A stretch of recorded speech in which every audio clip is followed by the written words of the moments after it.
ਮਰਨ ਤੋਂ ਡਰਦੇ ਹੋ ਬਾਦਸ਼ਾਹੋ, ਕਮਾਲ ਕਰਦੇ ਹੋ ਬਾਦਸ਼ਾਹੋ, ਕਿਸੇ ਨੂੰ ਮਾਰਨ ਦਾ ਸੋਚਦੇ ਹੋ, ਕਿਸੇ ਤੇ ਮਰਦੇ ਹੋ बादशाहो। ये अल्फाज थे पश्चिमी पंजाब के मशहूर पंजाबी शायर तजम्मुल कलीम के, जिनकी रुखसती हो गई इस जहान से बीती 22 मई को। वह कसूर के चूनिया जिले में जन्मे थे 1960 में।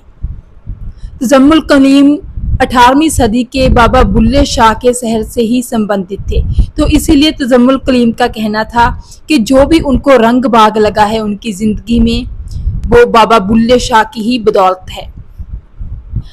अकरम रहमान जो उनके शागिर्द रहे हैं 20-25 साल से, उन्होंने बताया कि पारिवारिक कारणों के चलते पिछले 5 साल से ब्रेन हैमरेज और भी कई शारीरिक परेशानियों के कारण उनके शरीर पर असर पड़ा था, जिसके कारण उनकी बीती 22 मई को लंबी बीमारी के बाद रुखसती हो गई।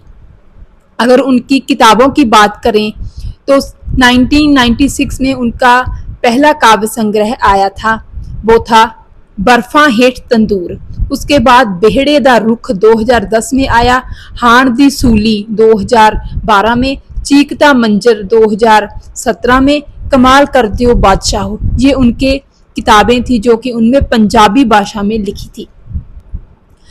तजम्मुल कलीम पूर्वी और पश्चिमी दोनों पंजाबों में ही नहीं बल्कि ऑस्ट्रेलिया, यूके, कनाडा, अमेरिका में रहने वाले पंजाबियों के द्वारा भी बहुत ज़्यादा पसंद किए जाते थे। ख़ास तौर के युवा वर्ग के लोग उनको बहुत ज़्यादा पसंद करते थे। सोशल मीडिया पर उनकी गज़लें अक्सर ही सुनते रहते थे लोग।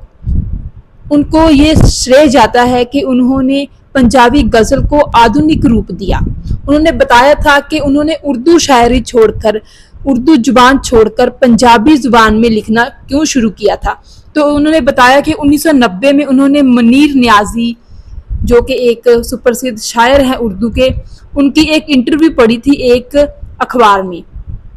तो उस अखबार में उस इंटरव्यू के दौरान जब उनसे पूछा गया था कि आप उर्दू जुबान में, तो आपने उर्दू गज़ल में तो बहुत ज़्यादा मकबूलियत हासिल की है, लेकिन पंजाबी भाषा में, पंजाबी जुबान में आपको वो मकबूलियत नहीं मिली, आपने वो मकबूलियत हासिल नहीं की। तो मुनीर नियाज़ी ने जवाब दिया था, फरमाया था कि पंजाबी जुबान इस काबिल ही नहीं है।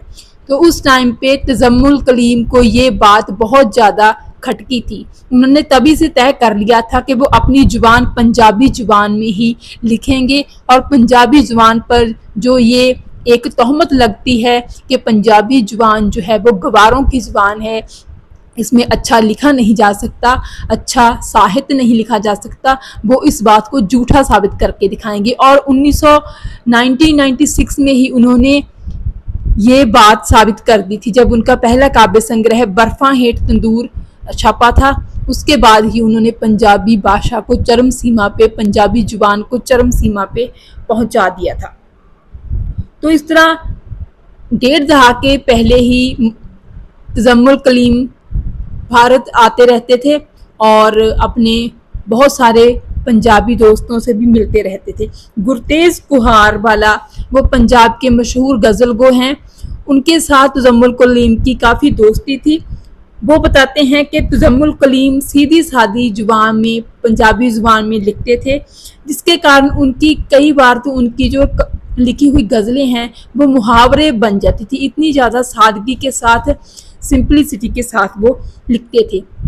तो ऐसे शायर, ऐसे कवि दोनों पंजाबों में, पाकिस्तानी और हिंदुस्तानी पंजाबों में जो है एक पुल का काम करते हैं। और ऐसे वक्त में तजम्मुल कलीम का इस दुनिया को अलविदा कह जाना बहुत ही एक दुख की बात है, जब भारत और पाकिस्तान के संबंध पहले ही ख़राब चल रहे हैं।